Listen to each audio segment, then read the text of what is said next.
ባሳለፍነው ሳምንት በቲክቶክ ገጿ ላይ በለቀቀችው ቪዲዮ በርካቶችን ያነጋገረችው ላላ ወይንም ቤቲ ሰይፉ ኦን ኢቢኤስ ላይ ቀርባ ስለተፈጠረው ነገር ተጨማሪ ማብራሪያን ሰጥታለች። ወጣቷ እናቷ ጠላ እየሸጠችና በተጨማሪም የቀን ስራ እየሰራች ቤተሰቧን እንደምታስተዳድር እንባ እየተናነቃት ተናግራለች። እሷም እነሱን ማገዝ ሲገባት ይህ ነገር በመፈጠሩ ከኩዮቿ ወደ ኋላ እንደቀረች እንደሚሰማት አልሸሸገችም። ወጣቷ የደረሰባትን መከራ የምትወደው ልጇን እንዳስገኘላት ተናግራ የተፈጠረው ነገር ምናልባት ለበረከት ሊሆን ይችላል በሚል ወደ ሚዲያ ይዛው ብቅ እንዳለች ተናግራለች። ስለ ልጇ አባት የተጠየቀችው ድምጻዊቷና ቲክቶከሯ የፋና ላምሮት የድምጻዊያ ውድድር ተወዳዳሪ እንደሆነ ተናግራ ማንነቱን ከመግለጽ ተቆጥባለች። በእንደዚህ አይነቱ ሰው በማይረዳው መከራ እያሳለፉ ላሉ ወጣቶች የራስን ልምድ በማጋራት ትልቅ ትምህርት የሰጠችው ቤቲ አዳዲስ ስራዎችን ይዛ እየመጣች እንደሆነም አሳውቃለች። እነዚህ ሁለት ውጋትና የቀጠናው ስጋት የሆኑ ሀገራት አሁንም ጦርነቱን አፋፍመው ቀጥለውታል። ሁርሙዝ ሰርጥም እንደ አዲስ ተዘግቷል። የአሁኑ ጦርነት ደግሞ ለየት የሚያደርገው እስከዛሬ ከነበረው ዝም ብሎ መነካካት እየሰፋና እጅግ በጣም ሰፊ የሆነና የተኩስ አቁም ስምምነት ተፈራርመው የማያውቁ እስከሚመስል ድረስ ሰፊ ጦርነት ነው እየተካሄደ ያለው። አሜሪካም ኢራን ውስጥ ያሉ ታርጌቶችን በአየር ጥቃት በሰፊው እየመታች ሲሆን ኢራንም በአጸፋው ሚድል ኢስት ውስጥ ያሉ የአሜሪካ ቤዞች ውስጥ ያሉ ታርጌቶችንም በጣም በሰፊው እየመታች ነው ያለችው። ባህሬን ውስጥ፣ ቀጠር ውስጥ፣ ኩዌት ውስጥ፣ ጆርዳን ሁሉ አልቀረም ምናምን። በአሁኑ ጦርነት ደግሞ በባለፈው ጦርነት ተነክታ ማታቀው ኦማን ሁሉ አልቀረላትም። ከሁለት ቀን በፊት የኢራን ፎሬን ሚኒስትር አባስ አራግጂ ኦማን መተው ውይይት አድርገው ነበር ኦማኖች ጋር። ነገር ግን መተው ዘይሯቸው ከተመለሱ ከሰዓታት በኋላ እንግዲህ መልሶ መተው የዘየራቸው የኢራን ባለስልጣን ሳይሆን የኢራን ባሊስቲክ ሚሳኤል ሆኗል ማለት ነው። ኦማኖችን ባሊስቲክ ሚሳኤልና ድሮን ጥቃት እንግዲህ እየደረሰባቸው ይገኛል። የዚህ ዙር ጦርነት መነሻው በሁርሙዝ ሰርጥ በኩል የሚያልፉ መርከቦች በእኛ ኮኦርዲኔሽን እና እኛ ባስቀመጥነው መንገድ ማለፍ አለባቸው ሲሉ ኢራኖች፣ አሜሪካ ደግሞ ከኦማን ጋር ሆና ኦማኒ ኮሪደር ኦር የኦማን ኮሪደር የሚባል ሌላ ኮሪደር መመስረቷን ተከትሎ ኦማንም ተነካክተሻል በሚል እንግዲህ ባሊስቲክ ሚሳኤልና ድሮን እየዘነበባት ይገኛል። የኢራን አምባሳደር ጠርታ ፎርማሊ ፕሮቴስቷን ብታስገባም ያው አልቀረላትም ማለት ነው። በሌላ በኩል እንግዲህ በዚህ በባለፈው ጦርነት በጣም ለረጅም ጊዜ ሳትመታ ቀርታ የነበረችው ቀጠር እንዲሁም ደግሞ ሜሞራንደም ኦፍ አንደርስታንዲንጉን በማስማማትም ደግሞ በጣም ከፍተኛ አስተዋጽኦ ስለነበራት በጦርነቱ ወቅት ሳትመታ ረጅም ጊዜ ቆይታ የነበረችው ቀጠር አሁንም መመታቷ ቀጥሏል ማለት ነው። የቀጠር ፎሬን ሚኒስቴር ባይ ዘ ዌይ ከሁለት ቀን በፊት አባስ አራግጂ ኦማን በሚመጡ ሰዓት እሳቸውም ኦማን መተው ተገናኝተው ነበር፣ ከኢራን ፎሬን ሚኒስቴር ጋር ተገናኝተው ነበረ። እሳቸውም ቢሆኑ እንግዲህ ልክ እንደ ኦማን ከፎሬን ሚኒስቴሩ ጋር ከተገናኝተው ከተመለሱ ከሰዓታት በኋላ እንግዲህ ባሊስቲክ ሚሳኤልና ድሮን ወደ ቀጠር የቀጠር ውስጥ የሚገኙ አሉ ወደ ኤርቤዝ መጥቷል ማለት ነው። ባሊስቲክ ሚሳኤልና የድሮን ጥቃት ተፈጽሟል ማለት ነው። ከዛ ውጪ ባህሬን ውስጥ ያለው የባህር ኃይል የአሜሪካ ባህር ኃይል እንትን ከባድ ጉዳት ደርሶበት በጣም ሲቀጣጠል የታዩበት ነገሮች አሉ። ኩዌት ውስጥ የመሳሰሉ ሀገራቶች ውስጥ እንግዲህ ኢራን አጸፋ መልሳ ጉዳቶችን እያደረሰች ነው ያለችው።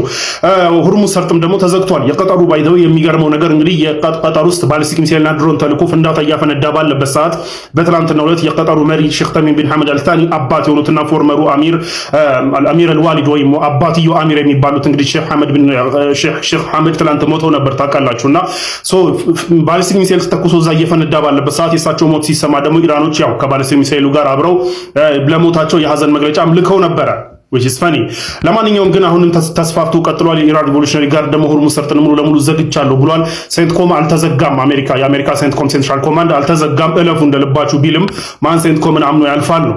ስለዚህ ያው ተዘግቷል ማለት ነው ሁርሙዝ ሰርጥ።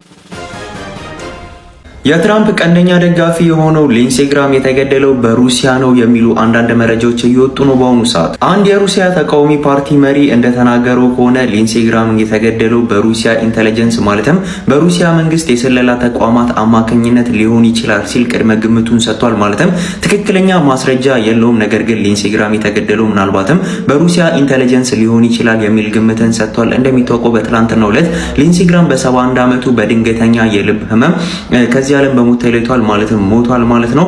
ይህም የሞቱ ምክንያት ድንገተኛ የልብ ህመም ነው ይባል እንጂ በርካታ ሰዎች እንደሚናገሩት ከሆነ በተለያዩ መንገዶች ተገድለው ሊሆን ይችላል የሚሉ አንዳንድ መረጃዎች አሉ። የሩሲያ ተቃዋሚ ፓርቲ መሪም እንደገለጸው ከሆነ በሩሲያ ኢንተለጀንስ ምናልባትም ተገድሎ ሊሆን ይችላል የሚል ቅድመ ግምትን ሰጥቷል። ግብረ ሰዶማውያን መርከብ በቱርክና ግብጽ ታገደ። 2000 ገደማ ግብረ ሰዶማውያንን የጫነችው ስካርሌት ሊዲ የቅንጦት መርከብ ወደ ቱርክና ግብጽ ወደቦች እንዳትገባም ተከልክላለች። ቱርክ ገደውን የጣለችው የጉዞ ዓላማ ከሀገሪቱ ሞራላዊ እሴትና ማህበራዊ ደንቦች ጋር ስለማይጣጣም መሆኑን የገለጸችም ሲሆን ግብጽም በተመሳሳይ መርከቧ ወደ ባህር ክልል እንዳትገባም አገዳለች። በውሳኔው መደነቁን የገለጸው ድርጅቱ በእገዳው ምክንያት የፒራሚድ ጉብኝቶች በመሰረዛቸው መርከቧ መስመሯን ወደ ግሪክና ሞንቴኔግሮ ለመቀየር መገደዷን ዘ ጋርዲያንም ዘግቧል። የዴዚ እናት የሆነችው ቲና ህልፈትን ተከትሎ የኢቢኤሱ ጋዜጠኛ ጌታሁን አሰፋ ልብ የሚነካው ጽሁፉን በፌስቡክ ገጹ አጋርቷል።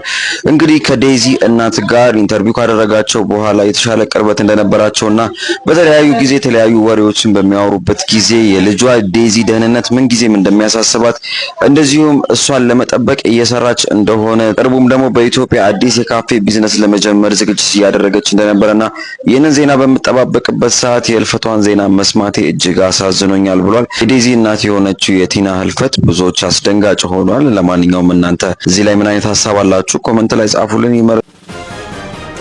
አንድ ስባሪ ሳር $450 እየተሸጠ ነው። ፊፋ በዓለም ዋንጫ ስታዲየም ውስጥ የበቀለ ሳር በዶላር እየቸበቸባቸው ነው። እቺ በምስሉ ላይ የምትመለከቷት አንድ ስባሪ ሳርም $450 ወይም ደግሞ ከ70,000 የኢትዮጵያ ብር በላይ እየተሸጠች ትገኛለች። ፊፋ በዓለም ዋንጫ ጨዋታ ከሚያካሂድባቸው ስታዲየሞች በጨዋታ መሃል የተቆራረጡ ሳሮችን ለስፖርት ወዳጆች በሽያጭ ማቅረብን ጀምሯል። ፊፋ ከነዚህ ሳር ሽያጮች ብቻ በአጠቃላይ $11 ሚሊዮን ለማግኘት አቅዶ በስፋት እየሰራበትም ይገኛል። ሰበር መረጃ ኩዌት እንደገለጸችው ኢራን ያልተጠበቀና ድንገተኛ የመሬት ለመሬት የሰርፕራይዝ ጥቃት የሚሳኤል ሲስተሞቿ ላይ መክፈቷን ተናገረች። እንዳንዳንድ ምንጮች ኢራን ከዚህ በተጨማሪ ሊወነጨፉ በዝግጅት ላይ በነበሩ 5 የአሜሪካ የሚሳኤል ማስወንጨፊያዎች ላይ ድንገተኛ ጥቃት ከፍታ አስወግዳቸዋለች ብለዋል። አክሎም ኢራን በአሜሪካ መርከቦች ላይ በሚሳኤሎችና በድሮኖች ያልታሰበ ጥቃት መክፈቷን ተከትሎ የአሜሪካ ጦር በተለያዩ የኢራን ወታደራዊ ኢላማዎች ላይ እርምጃ መውሰድ መጀመሩ ተነግሯል። በተያያዘ ዜና በኢራን ካሽም ደሴቶች በደረሰ የአሜሪካ ጥቃት የፔትሮኬሚካል ኢንዱስትሪን ጨምሮ በርካታ የኃይል መሰረተ ልማቶች እንዳንዳንዶች ዘገባ ከዚህ በፊት በዚህ ጦርነት ታይቶ በማይታወቅ ሁኔታ እየነደዱ ይታያሉ ብለዋል። በአዲስ አበባ ንፋስ ቀላቅሎ በዘነበ ዝናብ እጅግ አስደንጋጭ አደጋ ደርሷል። ዛሬ በቦሌ አትላስ አካባቢ በዘነበ ኃይለኛ ዝናብና ከባድ ንፋስ ምክንያት በአቅራቢያው ከሚገኘው የህንፃ ግንባታ ቦታ የተነሳ ትልቅ የግንባታ ብረት ወይንም ጃክና እንጨት በተሽከርካሪዎች ላይ ጉዳት አድርሶ ታይቷል። በአጋጣሚ ሰው ላይ የደረሰ ጉዳት ባይኖርም በተሽከርካሪው ላይ ግን የተሰካው ብረት ለተአምር ሰው ላይ ባለመውደቁ ሊከሰት ከሚችለው ከባድ አደጋ መትረፍ ችሏል።